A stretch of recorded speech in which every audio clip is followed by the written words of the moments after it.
Welcome to the final episode of the How to Be Patient Season 1 podcast, Margaret. The finale. Happy to have you here. I feel like you've been here from the beginning. Is that right? Me? Yeah. Emotionally or physically? It's like just yesterday or last week we were doing this Just together. last The week week. before that. We were talking about pelvic floors and mindfulness and social anxiety. So as we kind of like reflect on this season, I want to guide us through like our journey and look back from the start. So the icebreaker question for today is, what were some of your expectations about starting a podcast? And then what did the reality look like when you actually had to sit down and talk into a microphone in front of a camera and know that people were going to hear it and give you feedback on that? Yeah. I mean, I guess we've talked a little bit about this in bits and pieces, but of like how this started and how you were reached out to by like the Glockenfleckens and human content, and then had decided to like bring me on with you. So Preston and I didn't know each other in real life before the podcast. And I feel like it was kind of like a leap of faith for both of us to be like, okay, we're going to do this project. Like, we're going to sit down for 20 hours and talk, and like, we'll see how it goes. So I feel like coming in, I had said to you many times over the year and at the beginning that it was like good exposure therapy for me. Um, I think that has been true. I think it's both been more difficult and less difficult than I thought it would be, which is a cop-out answer, which I'm sure we'll get into more in this episode. But what about you? So I remember when we were first floating the idea, I was like looking at different friends or other people that I knew really well, and I was like, oh, it could be fun to do a podcast with them. And then I thought, like, who do I have like productive conversations with, and it would be like a great foil for me, because I don't want someone to just amplify all of my thoughts on a podcast. I mean, I would like it, don't get me wrong, but I'm not sure if it would like create good content. And I always want to be like a purveyor of balanced information. And I was like, close to being a white man Margaret, with a podcast mic. exactly. I was like, I need a counterweight. I need something for this DEI ceiling. I'm just kidding.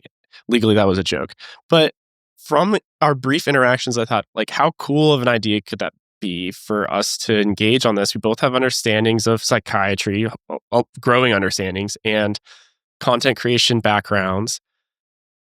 And we could use the pod as a way to get to know each other. And then that kind of creates like an interesting dynamic or a narrative, I thought. I think we've done a lot more of the getting to know each other off screen, but I think some of it's unfolded in real time as well. Yeah. I think I was surprised at how hard it was for me to talk on the pod, because I've been yapping at my phone for about 2 years now. And then sitting down in front of a camera, I was like, this is way different.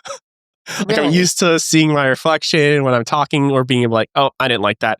Let me try again. Take number 16 of saying this one sentence because I was hyper analyzing how my intonations came out. And now it's just like, we just got to do it live and take it all in. So that was really challenging for me. That's interesting. I don't even think I knew. I think the first couple episodes are when we tried to and failed, and then tried again later to do like the trailer. Like you had kind of mentioned that, but I don't think I realized that it felt so different versus what you do with TikTok. Like, I think I kind of just assumed that it was like, oh, this is easy for him. He talks to the camera anyway. Yeah, it is different. It is different. I think I feel more vulnerable out here, because in TikTok I can keep everything closed in my little box, and I decide what I want to release out to the world. But yeah, I mean, the same is true here. I can be like, Rob, cut that out. Edit all of this cut out that rant where you said bleep bleep. You said these bleeping bleep bleep. Yeah, but when there's a guest on and you're trying to formulate a thought, you can't be like, okay, everyone on the set, I need you guys give me like 5 or 6 tries to articulate this train of consciousness, and then we'll start from the top. So that was a great challenge. I think the part that was easier than I thought was actually floating conversations back and forth with you. I thought it was going to be really tough to kind of have this back and forth and develop banter, and I think we've done a good job of that. It's come naturally. So I feel like it's awesome. Not hard to like fill an hour. I feel like if you're a therapist and you're watching this, or you have conversations with people as part of your job for long stretches of time, like the hardest therapy cases are the ones where it's like we don't have enough to say in an hour and we're just looking at the clock together. So that would have Hmm. certainly been a boring thing to listen to probably for people anyway, but also painful to make. We just sit there in silence, and then I pet my cat. I'm like, oh, so what'd you do this weekend? Like, Speaking of things that we did in the past, now I want to kind of give you a chance to just openly reflect on the season. What did you think of it? such a What broad question. I know, and dear listeners, I want you guys to take a moment to reflect on it too. This isn't we're not doing mindfulness. Just Don't worry. Scottish accent I've comes learned out. my lesson. Homie. um, I mean, I think one of the things that at least I didn't expect and that's coming up the most reflecting on this is like when we started like putting this together and like working on it together last June, July, the world was kind of a different place. And that's always probably true year over year. But more and more, the like question of where do people get health information and how do we increase access to accurate information is more and more, I think, important. Um, and I definitely see this podcast now as part of my like vocation in terms of like being a psychiatrist, but also like how do we, while we have this podcast, like how do we use it as a vehicle for good information, both for learners and for people who are just curious about their mental health in a time when things are really confusing. So, Margaret, the question was, how did you feel about the podcast? But that is an answer. I, I'm just playing, but I think what I was getting at is, did you like it? Did you not like it? It's a part of our vocation. I think Yeah. from the start. I mean, I think that like I guess you asked me how do I feel about the podcast and it could like what have you been reflecting on with it? And that's what I've been Oh, reflecting okay. on The with it. implied question underneath that. Yeah, under the broad expanse of did you like it? That's if that's the question you meant. I liked it. I was surprised. Like listening back, I was expecting to cringe and to Uh-huh. kind of like be annoyed with myself, and then I found myself. I was like, oh, this is cool. One thing I remember was we would I would get an answer to a question and be like, oh, I don't know how I'd answer that. Totally forgot this question. And then I was Yeah. like, good answer, Preston. I like that. I remember you having a couple moments with that too. Yes. Yeah. We had talked about that of like some of the episodes we'd filmed so long ago by the time they were released in January that were like I remember I was like walking to work one day and I was listening to one of our like early in the season episodes and I was like, did I know the answer to you asked me a question in an episode and I was like, do I know the answer to that right now? It's like I did not know it anymore. But back then we knew. And I Yeah. also definitely forgot all the jokes we'd made along the way. And so listening back, I was like, nice, that was funny. What would you say your favorite episode was? I tend to like guest episodes just because I get to a lot of like some of the guests that we had on that I had invited on. I just think they're very, very smart experts in their field. And so picking their brain and hearing things explained to me, it was kind of like getting one-on-one, very fabulous, like tutoring in some way. So I think um, Amelia, art therapy in real life, the way she thinks about things, has written about them, and the topics we covered are very near and dear to my approach to psychiatry. So I think that one was one Hmm. of my favorites. And she was just fun to talk to with us. What about you? Yeah. Oh, I would say either sex therapy or motivational interviewing. Yeah. Yeah. I Yeah, there's something about just having a really good guest that I think has carved out the best episodes for me. And we developed the storyline of those episodes where we kind of introduce the guest, what they're an expert on. We get to learn, which is, I mean, awesome for our own sake. And then we kind of have rolled it into this interactive sequence towards the end where we get to apply what we learned and get a little bit of like, hands-on experience. I think those episodes take on their own narrative and they're the best ones. Yeah. I think definitely. I know we're not on the season, we're not on part 2 of this yet, but for that is one of my favorite things. And we've talked about this, like where we got a little bit more creative with how to like give people some good information for like the first half or something of the episode.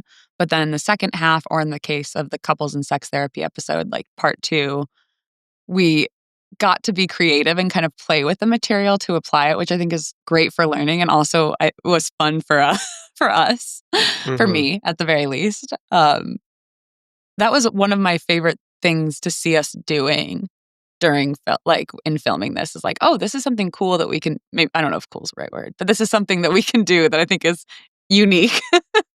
Yeah, I mean, it is cool because we're cool people doing cool things.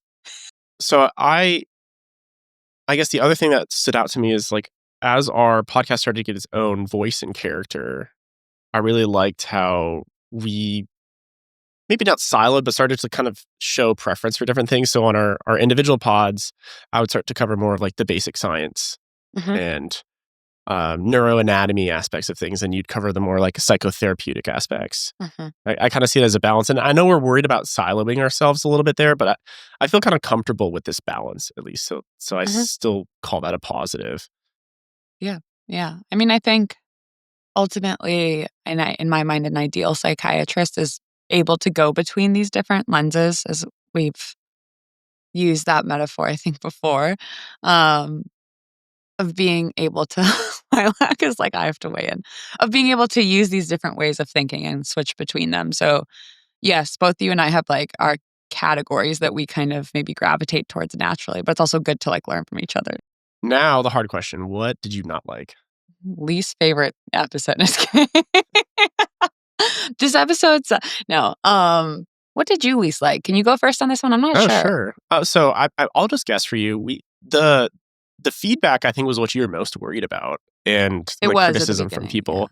And at the very beginning, like the first week or so, there's a lot of comments that would be like, "Margaret interrupts Preston too much. There was Preston one interrupts comment Margaret too like that. much." Yeah, I mean, but those comments stick out to Yes. you. Yeah. I think any kind of like negative comment, it's just like the character or this the Yeah. nature of the beast that you're going to focus more on it.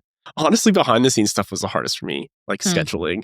Yeah. Trying to The thing that annoyed Balance. me the most was like trying to find like time to get off work to do this. I'm like, Hmm.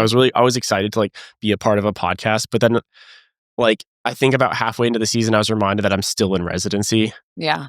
And you're and in like I'm a like, hard year of you're in a heavy year yeah, of I'm like residency. trading late stays and moving around call shifts to try to like find time to do this, and it's exciting to have. But like, man, Yeah. it sucks sometimes. It's Yeah. And to add it on to what you're already doing, which can be mhm. exhausting. But it's nice because then you sit down in front of the mic, and I feel like when I'm actually delivering the pod, it's never really felt like work. Hmm. I've been tired, but still excited. Yeah. Yeah. I think this is like a question that comes up in anyone who's like, I'm in healthcare, I'm in a helping profession, I'm whatever. And then I also want to do advocacy or like creative expression of it as well as what my job is. I think if you're in training or when you're not in training, like, how do you, when your full time job is a very full time, like emotionally and literally time wise job, how do you have the time to have a creative endeavor or have a different kind of thing that isn't when you're already kind of spread so thin in residency? So I think that's it for negative stuff for me. Did you have anything else that you'd want to see differently or that we got Yeah. feedback on? I mean, I think for me, one of the things is that like we're aiming at like an ideal and we're trainees in an uncertain field that there's not like clear cut answers. And so I think for me, trying to still like the uncomfortable thing of being like, how do we explain these topics in an hour that is sort of accurate and that we've read enough for, and that like we're using our audience or our guests' time well and like honoring the complexity and nuance of the subject while also making it legible enough for people to like be a 101 learner on the topic. I think that striking that balance is very hard for me, and it gives me a lot of anxiety around not doing a topic justice. And that continues to be hard for me, Hmm. honestly. And I think we've cut ourselves some grace by acknowledging that we are trainees. We are getting stuff wrong. This is another like reminder to the audience that like we're all learning together. Like, and we've gotten stuff wrong. We're gonna get more things incorrect, but we have an honest effort to find accurate information and discuss it in a good faith way. Yeah. And I think that's really the process of the podcast. Yeah. No, I think it is. I think, I feel this way with like work too, like being a psychiatrist. Like I do hold the job in such an idealized way, I think, that like it is difficult to give myself a break sometimes and be like, okay, you've learned enough. Like you don't need to train endlessly. You don't need to do a million fellowships. Like Mhm. this is definitely something that is not just for me in the podcast. Absolutely. It's a treadmill. It's an asymptote. It's all about what we're reaching for. So when we come back, we'll take a short break. When we come back, we will go over some questions that people have put in about our thoughts about the end of the season. And then we're going to talk about directions for season 2.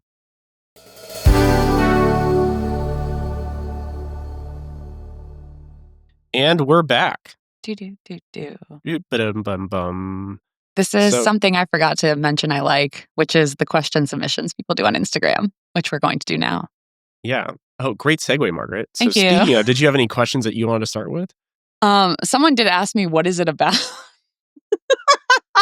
Which I loved. It's about psychiatry and mental health, to the person that asked that. But what isn't it about, really? Easy. Next question. Next Wow, question. slam dunk. What about you, Preston? So looking here, a lot of people are asking about like logistics of psychiatry.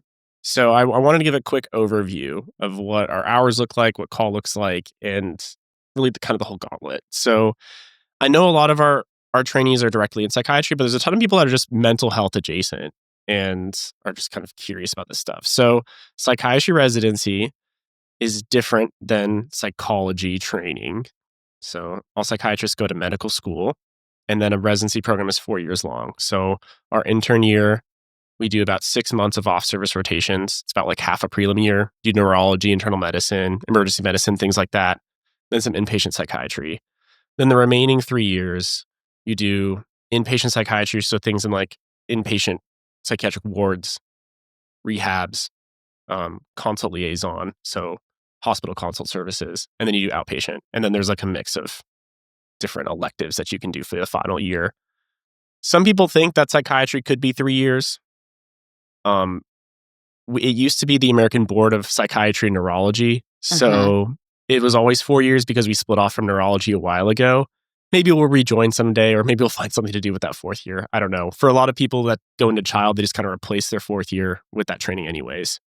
So, but you could be like me and decide you want to be in training forever.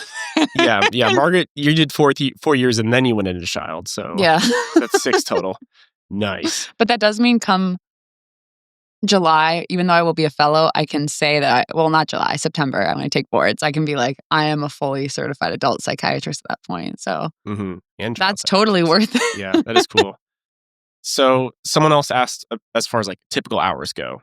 So my intern year, it was usually the 60-hour weeks. Most of the time I was working one day on the weekends, and then on off-service rotations like medicine, it's like 6 a.m. to 6 p.m., 6 days a week is usually what I'd expect. And I don't know, it sucks. I don't know how else to put that. This year, it's been pretty nice. I have like 1 to 2 24-hour call shifts a month, maybe. And then I get most of my weekends after that. Most of my days start around 8 p.m. and I finish around 3.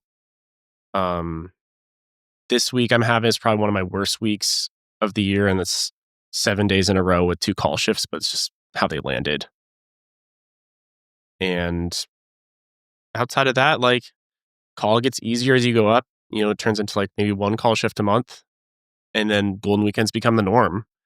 And then you just get to go into attending life, where I think the average psychiatry attending works about 35 hours. So hopefully it kind of gives you guys an idea of what the logistics of psychiatry looks like, at least from training to practice. Anything you want to add to that? No, I think my experience was pretty similar. Part of the reason I did a 4th year before child was to have just like a sort of chill year, where our 4th year is pretty much like choose your own adventure, like all elective stuff. So I did like 3 months at an eating disorder residential. Like I'm the outpatient chief and like teach a therapy elective. And then I also just like have a very chill life outside of it, to the extent that the podcast doesn't it doesn't make me go into the 60 or 70 hours work week in combination with residency, which has been nice in terms of getting this like started for me. But yeah, there are some programs. I feel like the thing they don't tell you in psych like residency interviews is that different call, like how many people you're expected to see on like emergency psych can vary pretty broadly, or like how many inpatient psychiatry patients you're responsible for is like often I think the thing that differentiates like workhorse psychiatry programs versus like non, in terms of how dependent they are on like resident labor. But Yeah.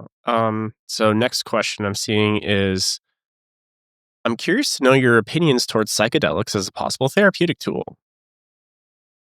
pass. I don't feel qualified to speak on that. I have specific feelings about it. I think it depends, which is an unsatisfying answer. This needs like a whole episode, which I think we're going to do in season 2. Yeah, I think I'm a member of the wait and see tribe on that one too. So we've seen, I think the most I've seen recently is psilocybin has some preliminary studies that are promising, and that's been in direct comparison to Lexapro. So last I saw, people would take 2 rounds of psilocybin compared to like daily Lexapro over the course of 2 months, and had similar efficacy on their depressive symptoms. As far as like the nuances of if like, I don't remember. Yeah. Because I know that's one of the things with like ketamine is like great impacts during, but often after you stop, it stops. I mean, which is true for antidepressants too, but it's one thing with taking a pill, another thing to like need like going to a location to get it. Exactly. And so as far as like therapeutic trip sitting or whatever, which is kind of what I think this question is getting at, I wouldn't know more than a gas station clerk about that. No, maybe a little bit more, but we are going to have one of my co-residents on during the second season whose research is in this, and is around like how much does the context setting or therapy assisted by psychedelics help versus like placebo. So stay tuned for season 2. Okay. Does simplifying info for the pod clash with clinical reality? Yes. Next question. Easy. Yeah, that was so easy. I think I would say it doesn't. I don't know if clash is the right word, but we purposely add a bunch of asterisks to this because we're giving you like pixels of a giant screen.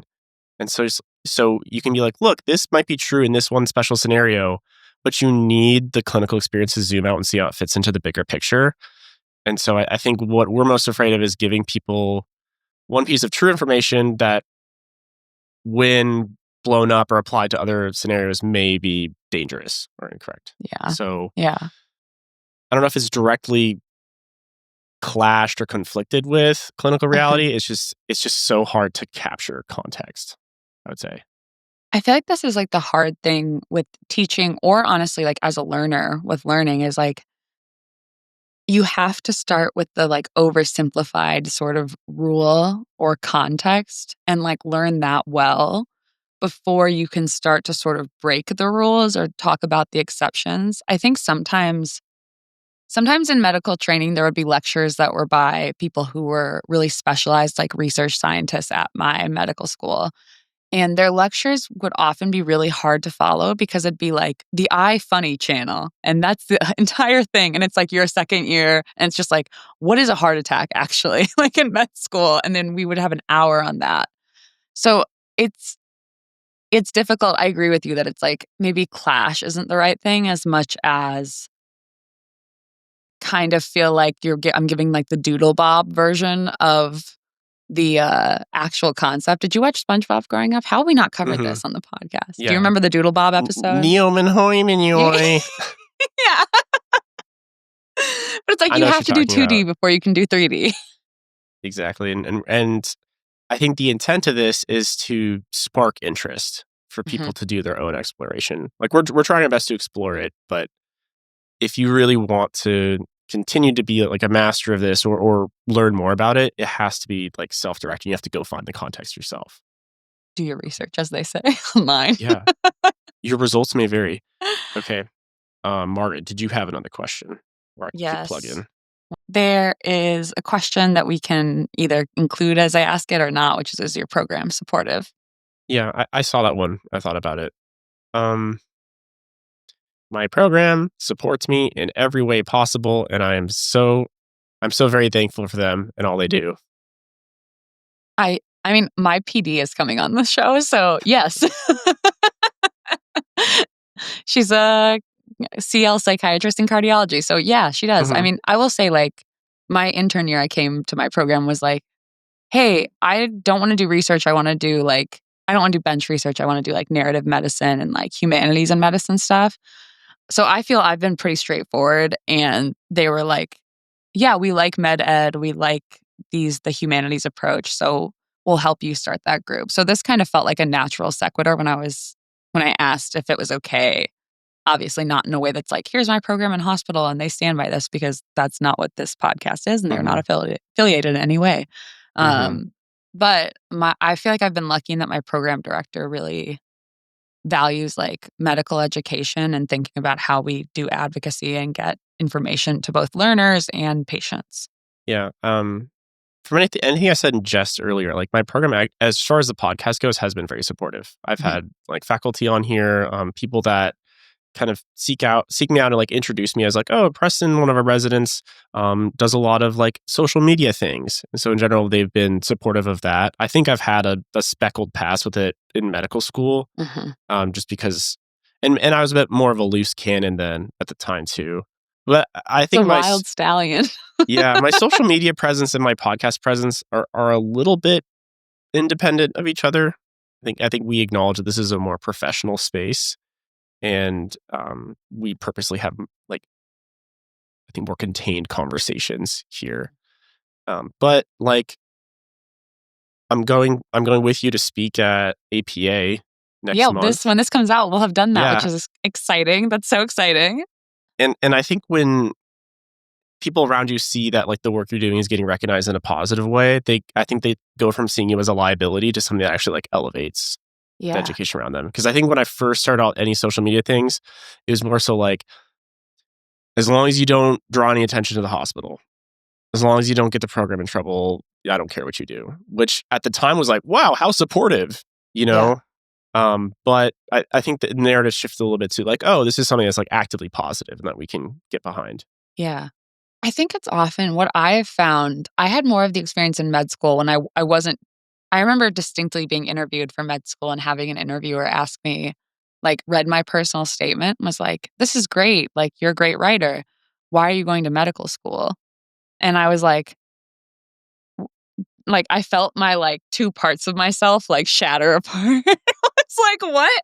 Um, and I feel like a lot of people in healthcare and in medical training in particular, just because of how stressful the actual training is, the time commitments, often have to split that part of themselves off. And then there's all of this kind of fear and leadership or people who that you ask like permission from that like don't really know. They're not necessarily in on TikTok. They don't know where people are getting information in the same way like a Gen Z person, whatever, like knows. And so you come up to them with your idea that is makes a lot of sense and can be a great idea. And maybe there's anxiety or fear around it because it's so different than the model of medicine and communication that they were raised on, even if they like in theory support it. I think it's hard to like support something that you don't really know what it is. I think a lot of times because they're so uncomfortable with it, they see it as something that's like the potential upside is like negligible Yeah. and the potential downside is very tangible to them. So they're like, why would I support this thing that in my perspective has no pros and all cons? Yeah. I mean, I remember talking in therapy during med school and being like, wasn't doing TikTok, was just trying to make it through med school, right? And like surgery rotations. uh, and I remember saying to my therapist at the time, like, I just feel like this part gets in the way. Like this creative part gets in the way of being able to focus more and it's just a distraction.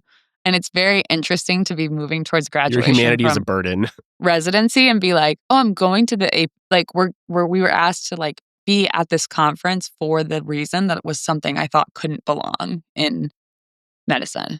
Hmm. I really resonated with what you said about you're such a good writer. Why are you going to medical school? When I was either a junior or senior in college, I turned in like my final essay for an English class. My professor asked me what I wanted to do with my life. I told her I wanted to go to med school, and she like sighed back in her chair. She said, "What a waste of your humanity." I was like, "Oh man, that hurts just a little bit." It's like But I still think about that sometimes. Yeah. No, I think there's lots of those messages. I think something that's interesting for me in this year in like the chief role, and then when I was running that narrative medicine group, even before like doing this podcast or like having TikTok be not like just a couple thousand Swifties who were following me, my my crew, my tribe, your army, your loyal army, my army. But I at this point now with the podcast and being a like chief in my residency, I feel like there'll be questions every once in a while to me when I'm talking to someone like, how do you maintain this creative part of yourself in training? And I wonder what you would say to that, Preston. This is my question submitted to you. Thank you. I would say you have to nurture it like an oil lamp, and the flame's going to get smaller. It's going to dim, but you can't let it extinguish. and you can find time to nurture it again, and it'll come back. So I don't know. It's like a little life inside you, and so do what you can to preserve the flame through times when you don't have a lot of fuel for it, and then let it burn when you're feeling good. That's what I would say. I totally agree with that. I also think it's surprising, like, again, like, I don't know, it's surprising. I certainly didn't start posting about like Taylor Swift stuff and think, and this is my 10-step career to have a podcast to speak about psychiatry. Like there was no plan. There was actively not a plan, and it was just for fun. So I think it's surprising how much 5 to 10 minutes of doing something creative just kind of for the hell of it can turn into, you don't know where it's going to take you, even if it just takes you to being more in touch with that part of yourself. Yeah, I don't like to give credit to the source of this piece of wisdom, but I saw on an Instagram reel this guy saying it was with motivational music over the background, but he said everything you want in life is on the other side of consistency. Dun dun dun dun dun. You know, and it's like a David Goggins monologue and a bunch of other kind of like platitudes, but that part stuck with me. And the consistency can just be 5 to 10 minutes. That's all you need, and that's enough to keep the flame alive. Wait, I think we have one more question. Any stragglers?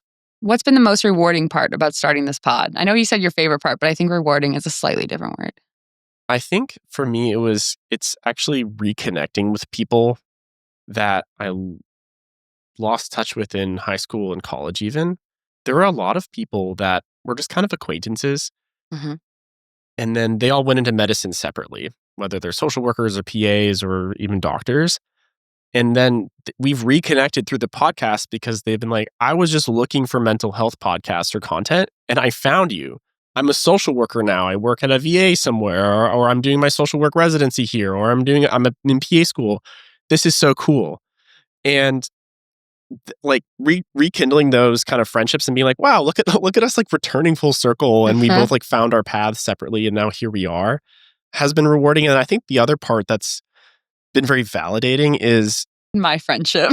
Yeah, my friendship. The real podcast is the friends we make along the way. Am I right?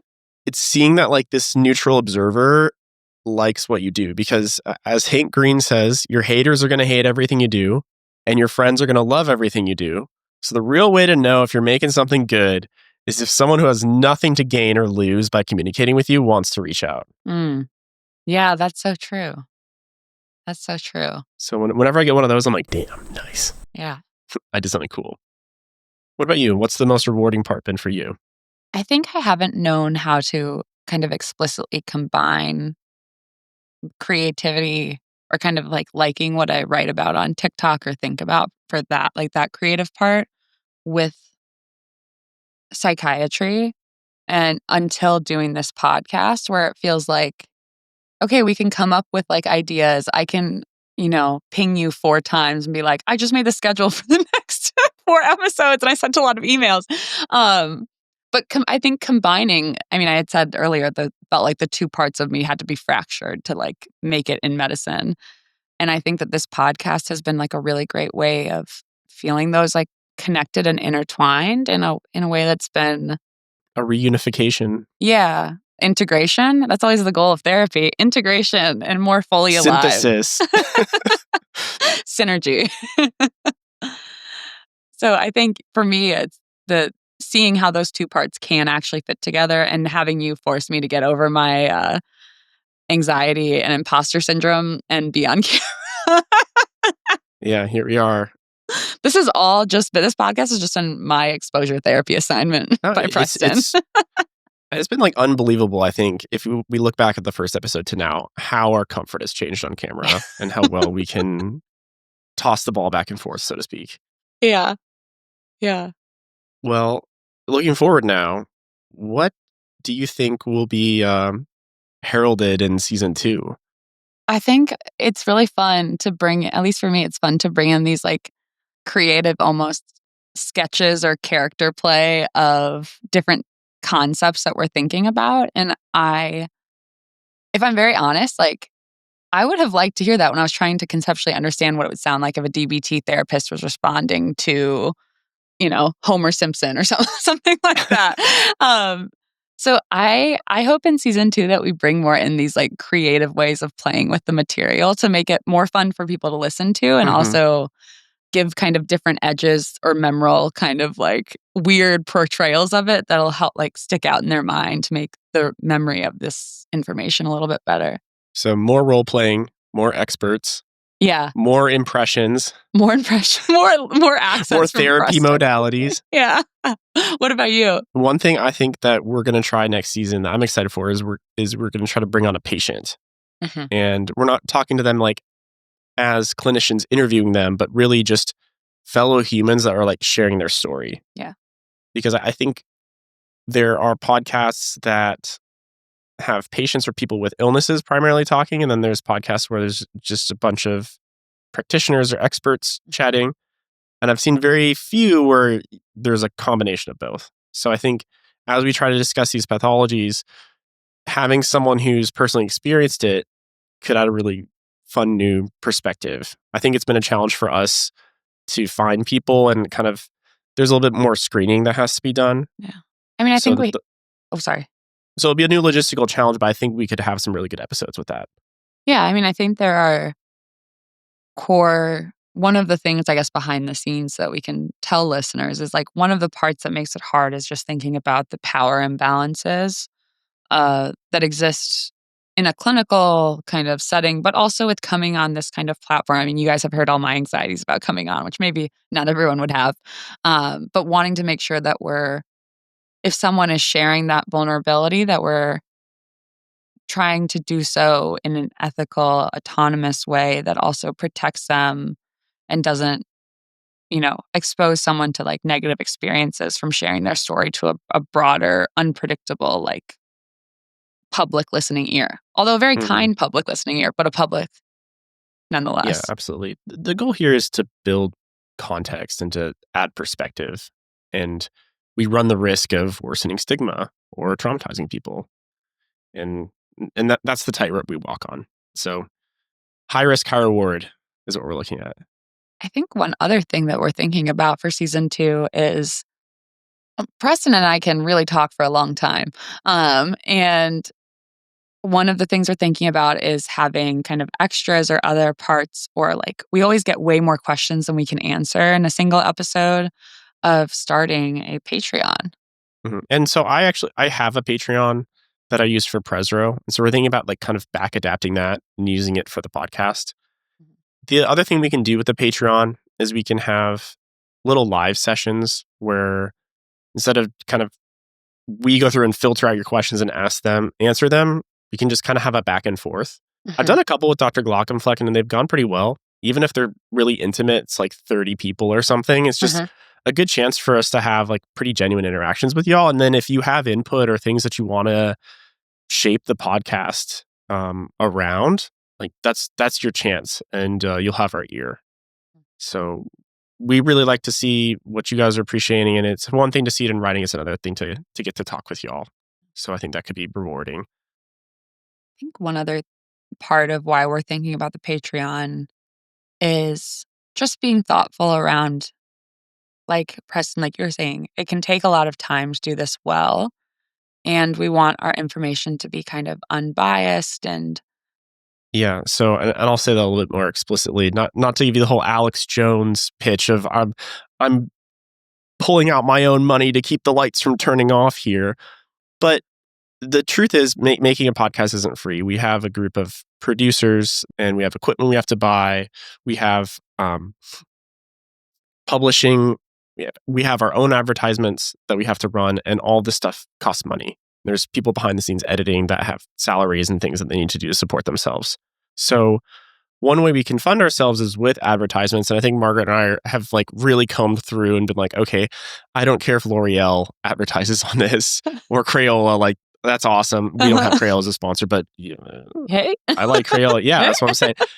But the thing is, what we don't want to be advertising is like your next new supplement brand that's going to like, take away your depression because like there's a couple more B vitamins in it. And I think one we had a bit of a back and forth about was something like selling insurance policies. And I think when we want to have these like bigger conversations down the line where we maybe take on things like policy or economics, it's a bit of a hard mark to work around to be like, oh, by the way, we're sponsored by...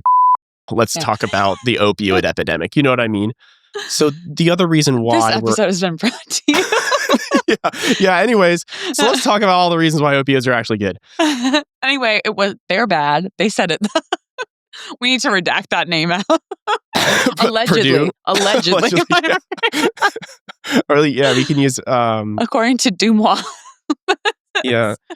So on this episode, we'll be talking about the ethics of warfare. Here's How to Be a Patient, sponsored by Boeing and Northrop Grumman. So all that's to say, our biggest concern is staying honest and true to y'all as the audience. And a way that you can help us in achieving that goal is to support us on Patreon. Because then we don't have to kind of make these tough decisions like, do I accept this ad that I feel icky about? But then that's going to be at the cost of sometimes our own money going into the podcast. Mm-hmm. Well, it is our own money going to the podcast, but expenses that will be hard to sustain on resident salaries and things like that. So these are the trade-offs we make. And that's essentially our pitch for if you want to support us, that's what it's going to in the podcast. Mm-hmm. This is a behind the scenes, the ethics of a podcast. Yeah. It's just, I don't know. I feel like I'm selling myself. It's kind of hard. I think we're just being honest about how it works. And I actually like one of the things that Preston and I have talked about, dear listener, is like something that can be very difficult in listening to like health and wellness podcasts or like lectures is when there's like, you're listening to it and you're like, this is great, I'm going to follow this. And then like an ad in the middle randomly comes up for like a mattress or something. And it's like, okay, I don't know what this is anymore. And I will say there are a couple podcasts I follow that I have their like subscription that is like an extra episode or extra bonus parts that I'm like happily pay, not really because I'm that ethical and I'm like, they deserve to be paid work, although they do, but because I'm like, I really just want this extra episode. So what we're hoping to do with the Patreon is like, it's not just a donation. It's us giving you more of what you want and more specifically, more access, more time. So we'll make something good to sell to you. And then we'll have our own supplement line. We are, yes. Our own ECT That's what it's all about. Thank you again to all the listeners that do leave kind feedback and other feedback and reviews. Ask these questions. Yeah, it's all becoming a part of the personality of the pod. So thank you for being one of our facets.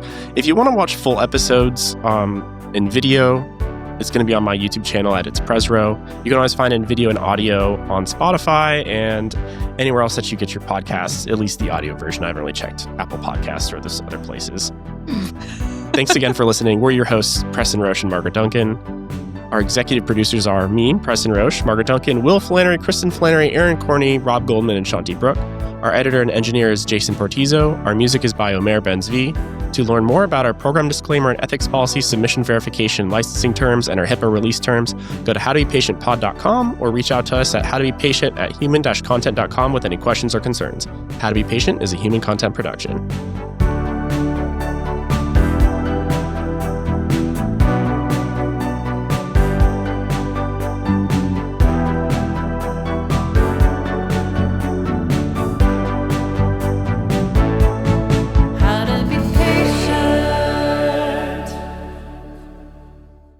Thank you for watching. If you want to see more of us, or if you want to see, this is Lilac, she's my cat. She's going to be waving her hand at one of the floating boxes, which will lead to more episodes. Lilac, point to the other episodes. Lilac doesn't know what the internet is, but I swear they're there. They probably exist for real. But in the meantime, I'm just going to pet Lilac, and then I'm going to go dance in the background.